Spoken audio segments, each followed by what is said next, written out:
Live from Lagos, Nigeria, this is News Central. I'm Felicity Ezewike. The top stories tonight. Nigerian Police finally confirms mass abduction in Kaduna State as Governor Uba Sani vows to bring kidnapped victims back home. Court sacks Julius Abure as Labour Party National Chairman, orders INEC to recognize Nenadi Usman leadership. U.S. President says won't use force to acquire Greenland, but maintains U.S. will be unstoppable over the island.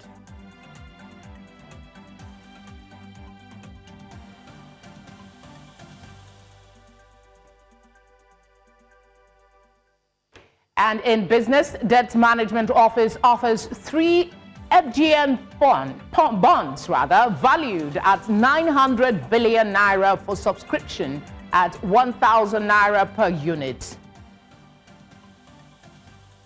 In sports news tonight, Nigeria stunned 7-time champions Algeria in their opening match at the African Men's Handball Championship. Tonight begins now. Let's start with the latest from Kaduna State. After days of constant denial, the Nigerian Police has finally confirmed the mass abduction of more than 100 Christian worshippers in Kumingwali community, Kajuru local government area of the state. In a statement on Tuesday, Public Relations Officer CSP Benjamin Hondain said fresh intelligence and field reports confirmed the kidnappings. The police explained that earlier comments by the Kaduna State Commissioner of Police were not intended to deny the incident. Meanwhile, the community has released names of 177 abducted worshippers. Still on the Kaduna attack, the state governor Uba Sani has visited the scene of the January 18 church attacks and abductions, where he expressed his empathy on the victims and the community members. The governor, who condemned the attack, assured the resident of Kumingwali that he will do all he can, together with support from the federal government, to rescue their community members from the hands of terrorists. Meanwhile, residents of Kumingwali in Kajuru local government area say they have lost confidence in government protection. Many are migrating to the nearby town of Makiali to escape terror following Sunday's attack, during which 177 community members were reportedly abducted. News Central's Emmanuel Bagudu reports.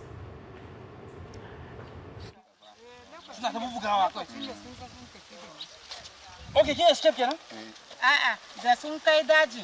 Sai sun kore mu musu kofi guda uku. Suka kore su? Sun koma da mu. Da wasu kananan yara. Sun kore ku tsofaffi? Sun ce mu koma musu ku koma gida.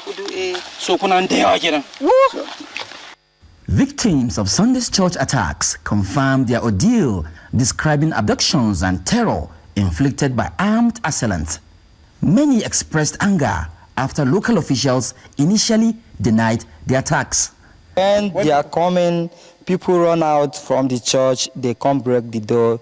The people were men inside the yeah. This is the door they broke. Yes. See the way they scatter everything, our instrument, they scatter everything. Even the thing where we harvest keep inside the church, they scatter everything, they boss. This is the... For what the local government chairman sent to the media, it surprised me.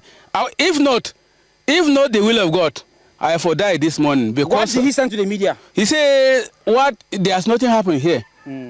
Nothing happened. Where the news... it's fake. It is fake. Yeah, what he says is fake news. Is it fake news? Confirm. Is it fake news? He say not. It is the reality. I'm telling you. You are a victim, sir. You are kidnapped. Government is to obey me. Organization to obey me. Even the world at large. they should assist us because we are in a very, very critical condition. We don't have food. The total number that kidnapping, number now 167, but 11 escaped. Out of 167, I'm managing 11 kenan? Yes, sir. I'm managing 11. We now we have 166 people. The government snatch away population list. Baba, no. We are just telling. They are just telling people lies. Yes, sir. Lies, go. I'm telling you. Lies. We have 166 people inside bush. Inside bush. We don't know the condition they are. Residents provided details of the attack while showing journalists around the 3 churches targeted by the assailant. Ni na yi kokari ne na kubuta a cikin hannunsu, amma ga inda ma aka sa mutane nan sun zauna flat a kasa before aka sa su. Some families have already decided to relocate to Makeli for safety. Wallahi ana kwashe mana su ne. Suna kwace su, suna zuwa suna kwashe kayan. Su waye? Su bandage. Shi yasa ba mu da abinci, shi yasa mun kwashe mun kawo mu boye kayan. There's banditries. They are disturbing. They have no right to keep something in your room. They don't have something. That very day they collect my phone and my money that I have. Last 2 weeks they kidnapped my children and my wife. This the second week they kidnapped me. How will I cannot live here? Kidnap you? Yeah, of course. I'm among them. You can't escape. Yeah, I escaped from the road. And kidnapping family Nasuki. Then my wife have come back and my child is there too. Now. How many children? There are 3. They are with them? Of course, plus my neighbor. I cannot live here. Ni dai yanayin da mun shiga wahala kuma wannan ya zama mun kamar nayi mutuwa ne inda ba mu samu wani assistant wanda an sama wannan garin ba ni gaskiya zan bar garin nan wahala Mendes nan yanda suna takura mu ba dama mu je gona mu yi noma ba dama kuma in samu abin da zan ce da yara na ma na kasa in sa su a makarantu. Uncertainty dominates Kurminwali as residents struggle to recover and wonder about the safety of those left behind. In Kurminwali, Kaduna State, Emmanuel Bagudu, News Central. News Central's correspondent whose report you just listened to, Emmanuel Bagudu, has been on the ground and joins us now to speak further. Okay, I understand we missed him a bit, but we will reconnect and have that conversation as to the latest development with the police speaking up and confirming. Coming up tonight, a former Attorney General of the Federation, Abubakar Malami, accuses DSS of denying him access to his family and legal team. More when we return.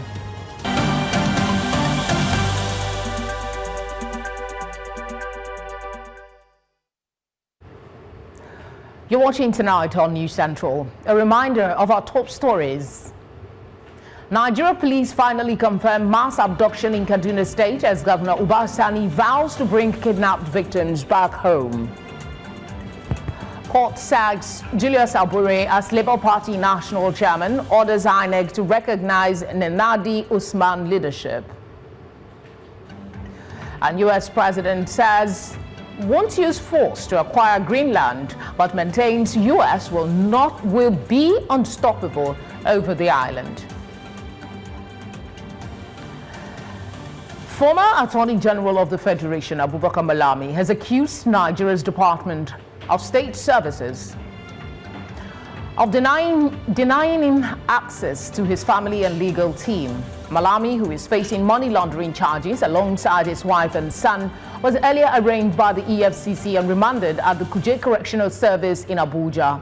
A federal high court granted him bail on January 7 in the sum of 500 million naira. However, shortly after his release on Monday, DSS operatives rearrested him outside the Kuje prison.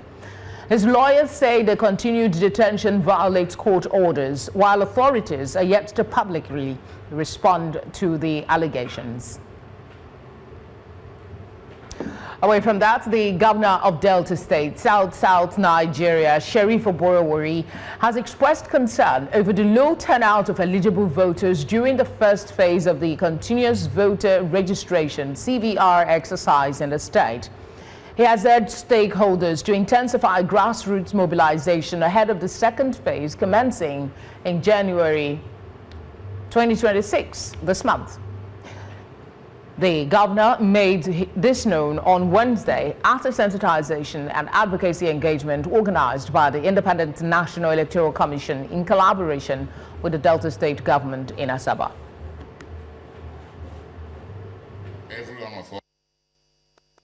Every one of us agree that the 77,000 thereabout plus, fell below our collective expectation. And so this development should concern all of us and highlight the need for stronger awareness, deeper engagement, and collective actions to address apathy and bridge the information gap.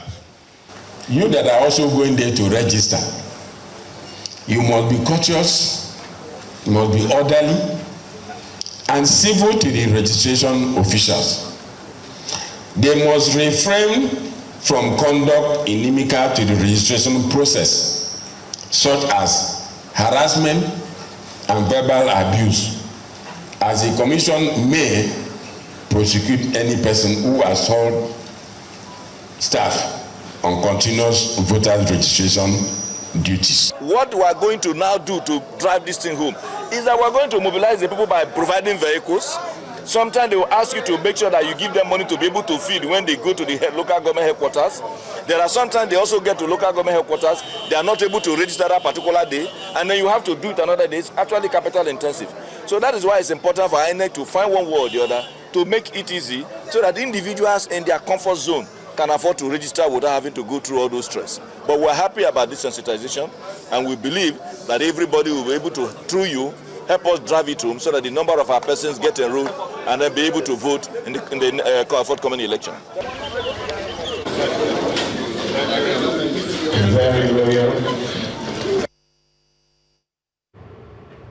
Let's go back to Kaduna State, where News Central correspondent Emmanuel Baldudu has been on the ground in the affected community where the kidnapping happened. Thank you very much, Emmanuel. I mean, both the Commissioner of Police and the Governor of Kaduna State have now visited Kuminwali.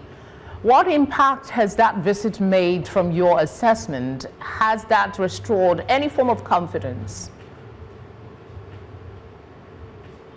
Not really. I think it's just a way of being remorseful for the initial mistake. Being remorseful in the sense that the initial mistake, or rather the error made by the security operators, we're talking about the police, by denying the fact that it never happened, and of course, local government chairman was all encompassing. The governor cannot say he's not aware. As a chief security officer of the state, guarding the 23 local government of Kaduna State. So that is just a damage control move, and it's just something that is a reaction to what we predicted yesterday. We said that by now, by this time, the governor, whoever it is, the INEC authority should be able to retract their statements as by this time. So that is just what the governor just did. And they did it in a well-calibrated manner. The Commissioner of Police visited the community early in the morning, and the governor visited the community in the middle hours of afternoon towards this evening. It's just been 2 hours ago since the governor left the community. So it's well calibrated, and it's just a way to show remorse. Not really taking an action, not really winning the confidence of the people, but it is all about action, marrying words with action, because the governor made it clear that he has seen the roads, their roads are bad, he has seen that they don't have infrastructure, he has seen that they are hard to reach, which is making the terrorists take advantage of their community to come and attack them, that he assured them that he is going to do something about the situation, and that he's going to bring back their loved ones back to them. So it's more like a damage control, it's more like being remorseful, and for the people of Kuminwali to gain confidence, to find the government credible, it will take a little time, and that will require a lot of observation, participant observation for that. Yeah, thank you. Working with the federal government to help bring back those who were abducted. He has assured the people of this. Your report also shows that there are folks who say they are going to relocate to Wakali for safety. Did they air this concern to the governor? And what was their response to his assurance that the hostages will be returned? Yes. They have been moving to Makali, the metropolitan town closer to them, located on the Kaduna-Kafanchan Expressway, talking about Kaduna-Jos Expressway. They have made it clear to the governor that they have suffered a lot from the hands of these terrorists. They are not far from the highway. They have suffered a lot, and the governor still assured them in his normal promises that they have no reason to worry. But what we notice in that community is that there is no single armed police officer in that community. There is no armed police officer, there is no armed military personnel, there is no armed civil NSCDC or personnel. And of course, you will see anything security. You just see helpless people in their community. They have made it clear that for now, they'll protect themselves and they are not fighting, they are not using arms, they are not using arms. It's simple for them because from their community to the Kaduna city center I mentioned yesterday is 75.8 kilometers. It's not far. From their community to the highway to the metropolitan towns is between 5 and 10 kilometers. So the only way they can defend themselves is to relocate those metropolitan towns where there are security officials, where there are military barracks, where there are checkpoints and all that. And they are made it clear to the governor that is what they are doing right now. Emmanuel, but yesterday, I'm sorry to interject. Yesterday, you reported here that you were stopped from getting into the community by security officers.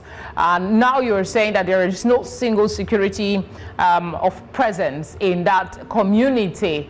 It doesn't seem to connect. Were they just stationed at the edge of the city? Located at the entrance of the community, not inside the community. Okay, when the governor started, don't forget, I'm not the first person to report being stopped. There were civil society organizations that were stopped in the wee hours of yesterday. I approached that community as early as 10, 11 a.m. But I only get access as late as 4 p.m. Okay, so because I mean, I had to ask the question, Emmanuel. Yeah. I had to ask the question because, I mean, we spoke yesterday about these developments pending this confirmation from the police. But you talked about this lack of security presence. Was that issue raised with the governor? Did he make any promises about bringing some security presence to the community to dissuade people from leaving? Yes, he made the promise.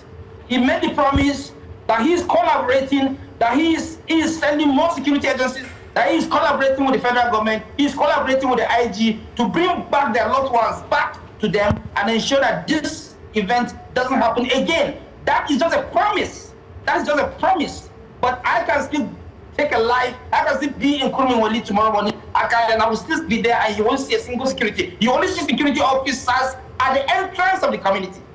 The entrance of the community is in two parts. One is located on the Kafanchan-Kaduna Expressway, and one is located at the Kajuru-Kachia boundary, Kajuru local government Kachia boundary, which is behind. So you can come into the community through different axes. So it is only those axes, those entry points that you can find security officials. But inside the community, there is no one. And between the churches, the three churches where those security operatives operated, it's just 5 kilometers just 5 kilometers to the entrance of the communities. That's talking about from Kachia and then to the expressway of Kaduna and Kafanchan. So which means they took 177 people 5 kilometers away where security operatives were located. That's why. All right, Emmanuel. Thank you for the coverage of the situation in Kaduna, and I'm sure we'll be coming back to you in the coming days. To some politics, the Federal High Court in Abuja has affirmed Senator Nenadi Usman as the legitimate leader of the Labour Party, sacking Julius Abure as the party's national chairman.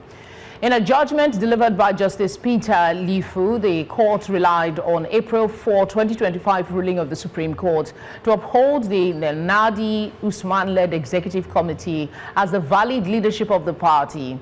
Justice Lifu also ordered the Independent National Electoral Commission to immediately recognize the Usman-led caretaker committee as the only lawful authority representing the Labour Party pending the conduct of a national convention. I need some, this thing is burning me.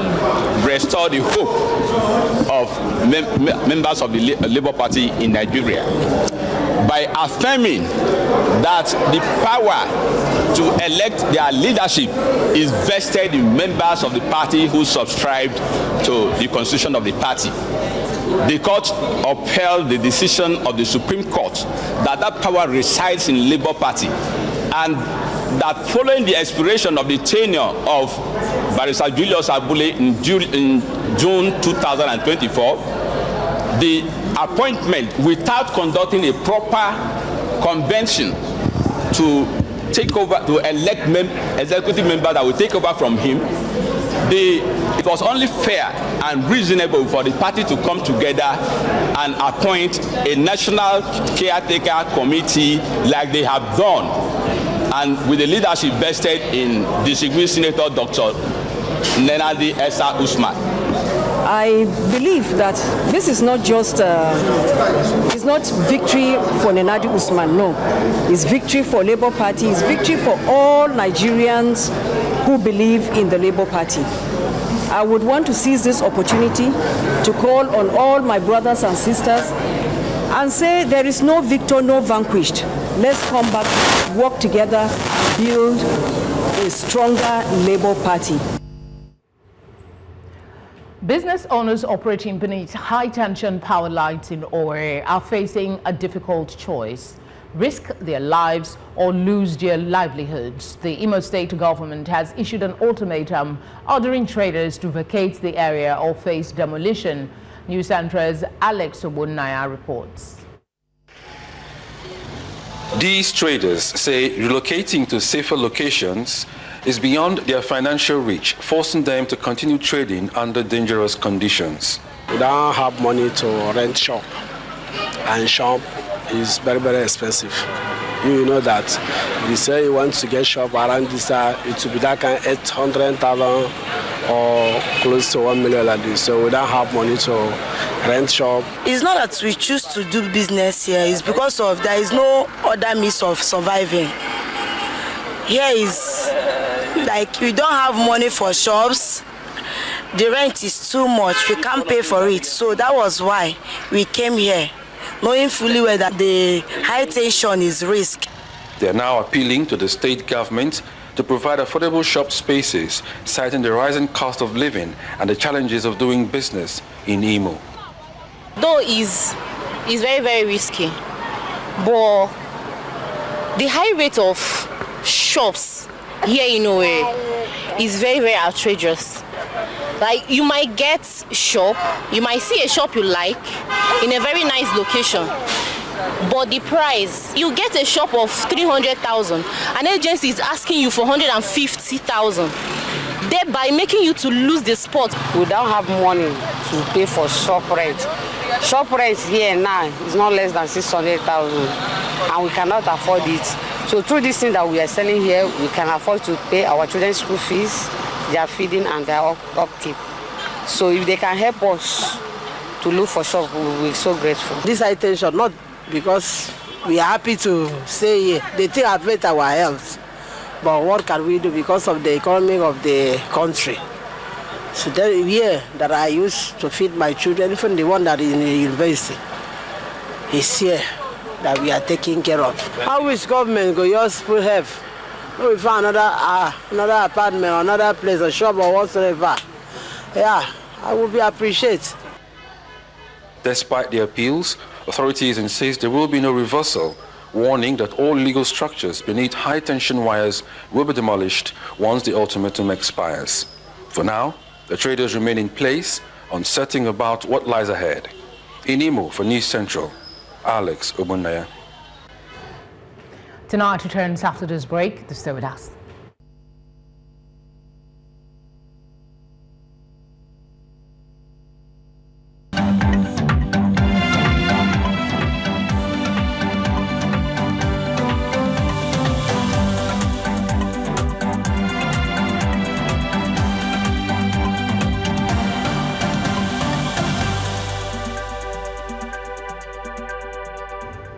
Outside Nigeria, drone attacks are intensifying in central Sudan, shaking the army-controlled city of Al Obeid as the country's civil war moves closer. Residents say strikes in and around the city have killed civilians in at least 2 incidents. After tightening control over Darfur late last year, the Rapid Support Forces shifted focus to Kordofan, launching weekly drone attacks. RSF ground forces have also taken towns across the region and laid siege to the cities in the south. While Al Obeid has not yet been directly attacked on the ground, army units and allied forces are now positioned on the city's outskirts as residents brace for escalation. And U.S. President Donald Trump says he wants immediate negotiations to acquire Greenland while insisting he does not want to use force. Speaking at the World Economic Forum in Davos, Trump said the United States would be unstoppable if it chose military action, but stressed he would not take that route. It's good for Europe and safe for Europe. And the USA is the economic engine on the planet. And when America booms, the entire world booms. It's been the history. When it goes bad, it goes bad. You all follow us down and you follow us up. And we're at a point that I don't believe we've ever been. I never thought we could do it this quickly. I have tremendous respect for both the people of Greenland and the people of Denmark. Tremendous respect. But every NATO ally has an obligation to be able to defend their own territory. And the fact is, no nation or group of nations is in any position to be able to secure Greenland other than the United States. We're a great power, much greater than people even understand. I think. Let's now turn to Dr. Tony Epele, an economist and international affairs analyst, to take a look at Trump's speech. Thank you very much for being here with us. Thank you very much for inviting me. Trump claimed the U.S. gave Greenland back to Denmark post-World War II, ignoring Denmark's sovereignty since 1933 ICJ ruling. How does this history counter U.S. Arctic territorial narratives amid climate-driven competition? Wow, where do we start from? Well, one of the things that is clear to me is that are we facing another round of colonization? Are we facing another round of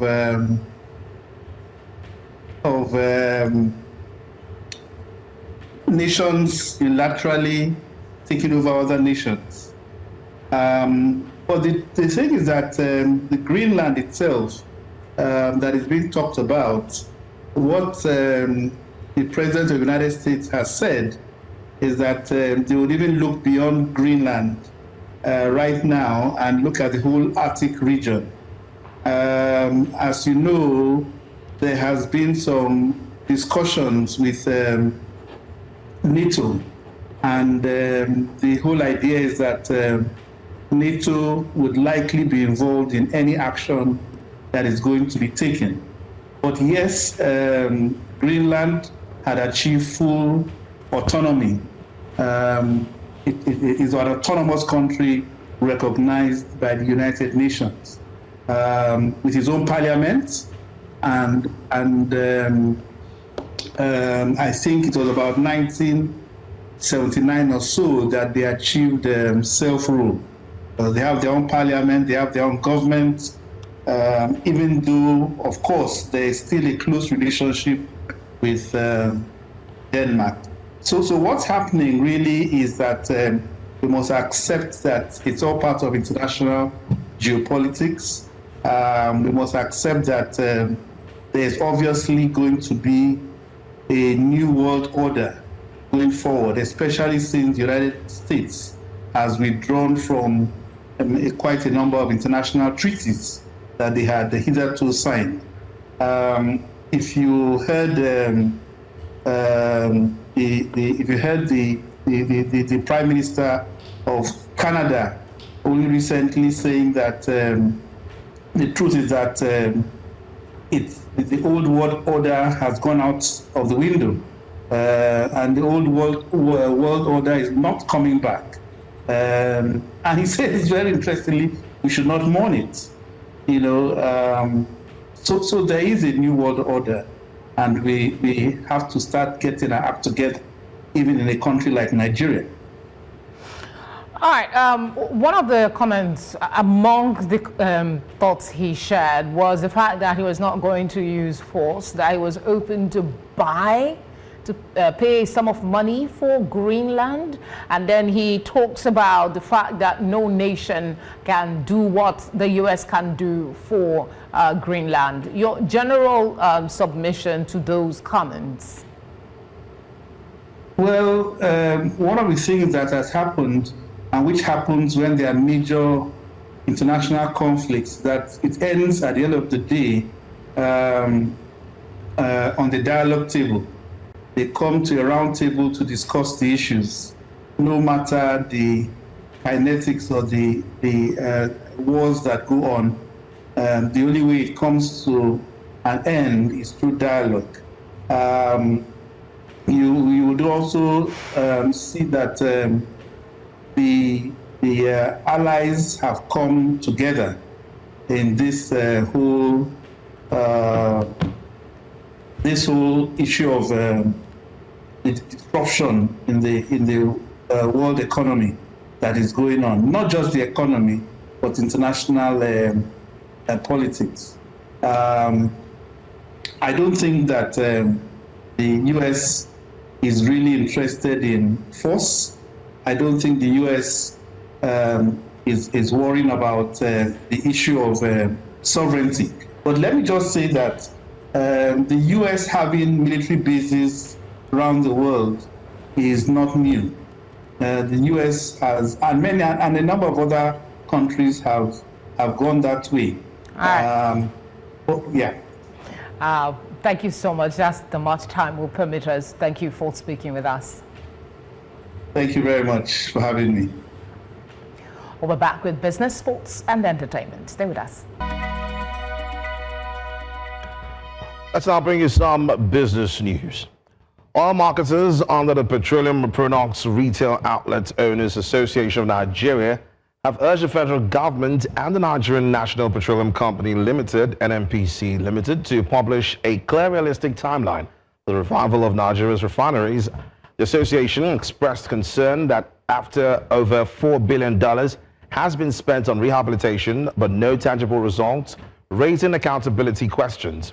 The patron said serious projects require measurable milestones, especially as the country approaches another election cycle.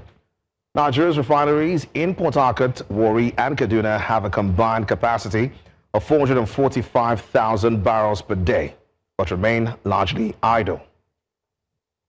The federal government, through the Debt Management Office, DMO, has offered 900 billion naira worth of federal government of Nigeria bonds for subscription at 1,000 naira per unit.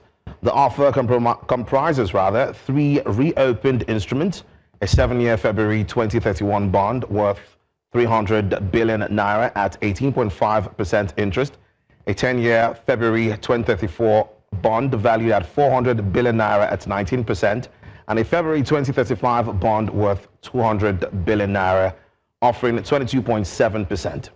The DMO said successful bidders will pay prices based on yield to maturity plus accrued interest. On to trading activities on the Nigerian exchange. It ended with a marginal gain, with all shared index inching up 10.77 basis points and also 0.01% to close at 166,267.50. Represents a week loss of 0.3%, a 4-week gain of 9.35%, and an overall year-to-date gain of 6.85%. Now, the market capitalization at the end of trading is 106.5 trillion naira. Let's now look at the indexes that we are tracking. The banking, insurance, with, of course, the oil and gas indexes lost ground today at minus 0.27%, minus 1.01%, and minus 0.9% respectively. At the same time, the consumer and industrial goods had marginal gains at plus 0.03% and plus 0.02% 0.09% respectively, giving investors some gains to smile about. That does it for business news on tonight. Up next is sports.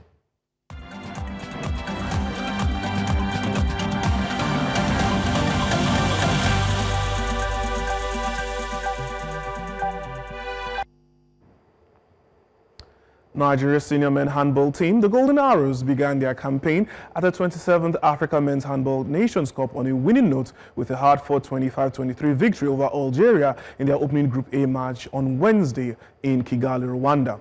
Now, the result is a major upset as Algeria are 7-time African champions. The win places Nigeria in a strong position in Group A, which also features hosts Rwanda and Zambia. The Golden Arrows will return to action on Thursday when they face Zambia in their second group match scheduled for 1 p.m. as they continue their quest for a first-ever podium finish in the Continental Championship, which serves as qualifiers for the 2027 World Men's Handball Championship in Germany. Para-athletes who represented Nigeria at the maiden West Africa Zone A and B Para Games in Abeokuta last year have voiced frustration over delays in the payment of competition and transport allowances. The regional multi-sport event, held from November 28th to the 4th of December 2025, featured over 400 athletes from 10 countries, with Nigeria fielding 190 competitors. Team Nigeria dominated the inaugural edition, topping the medal table with 59 gold, 39 silver and 31 bronze medals to finish first overall. Benin Republic placed second, while Ghana finished third.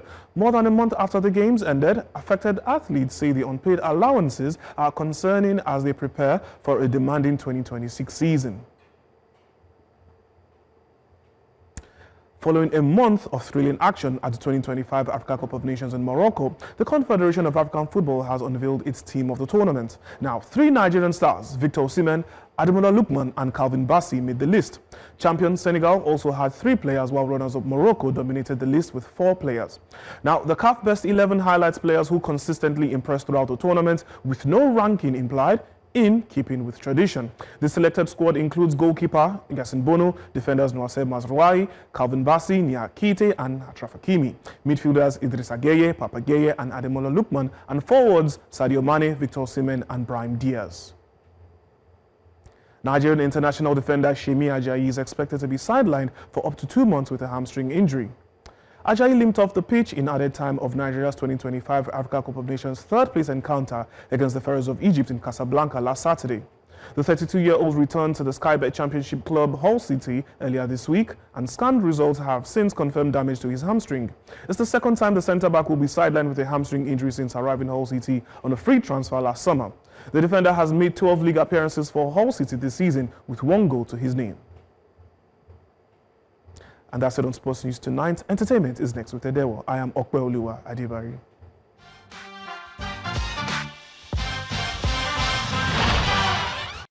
All right, now let's jump right into entertainment. As outside celebrations, the celebrity chef Hilda Bassi has kicked off 2026 with yet another major milestone, officially becoming a 3-time Guinness World Record holder.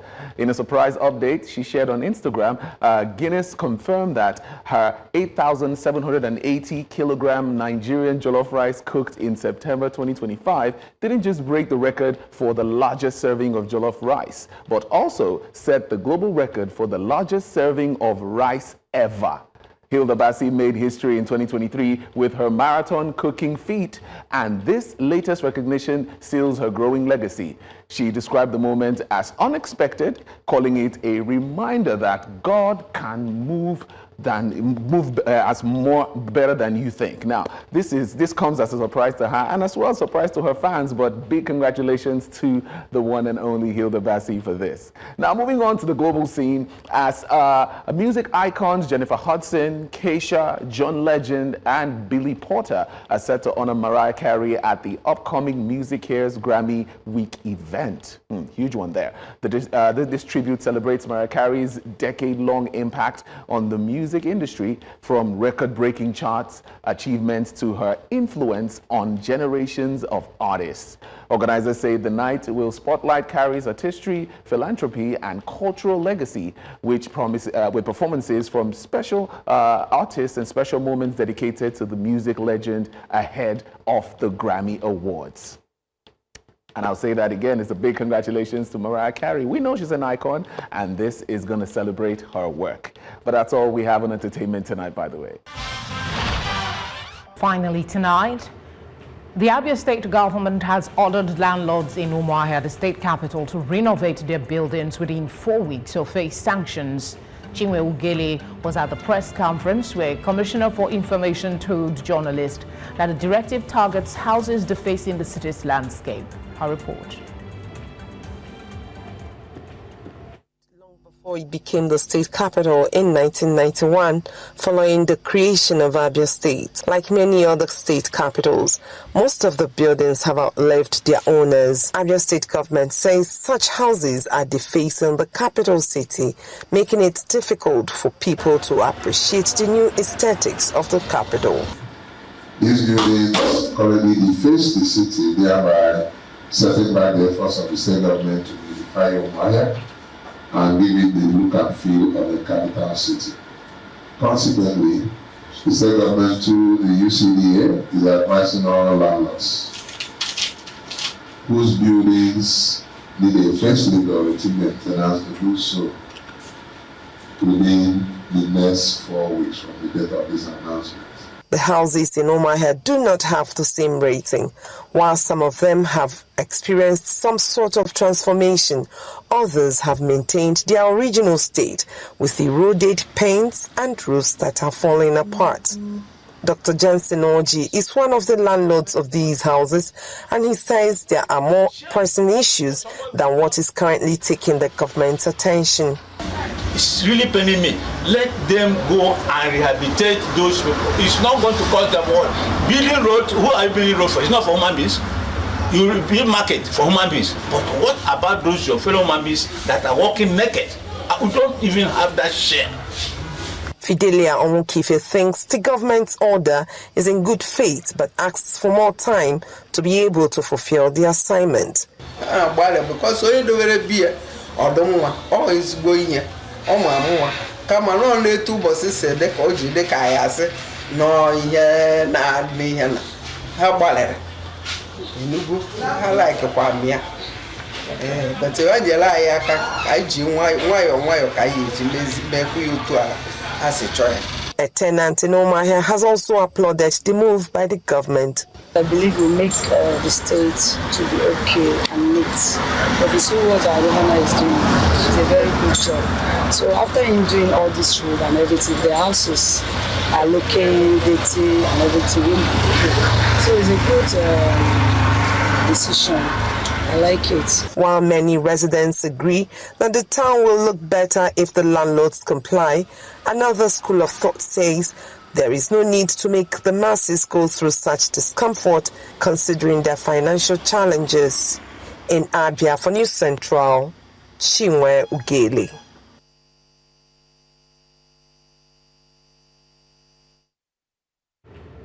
Many thanks, Chinwe. And with that report, we wrap things up tonight. As always, we'd appreciate your feedback. Share them using the contact shown now on your screen. In a bit, that's it. Follow us on all social media platforms at News Central TV. You can watch live on DSTV channel 422, GoTV channel 23, StarTimes channel 274, Avo TV, and on YouTube. Thank you for being here. Good night.